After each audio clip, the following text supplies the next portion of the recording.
Today you will learn how to change your hairstyle and hair color just like you can see on the screen right now. So let's start. First you need to get app that is called Hair Try On AI Haircut. Links in the description. Once you get it, tap on Choose Photo from Gallery, choose the photograph that you would like to use. Best is to use photos where you're looking straight at the camera. Then choose the hairstyle.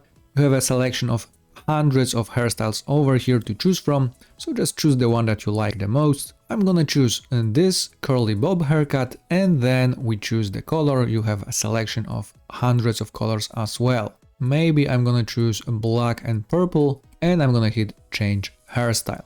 Right now AI is analyzing the photograph and it will apply the hairstyle and hair color for us.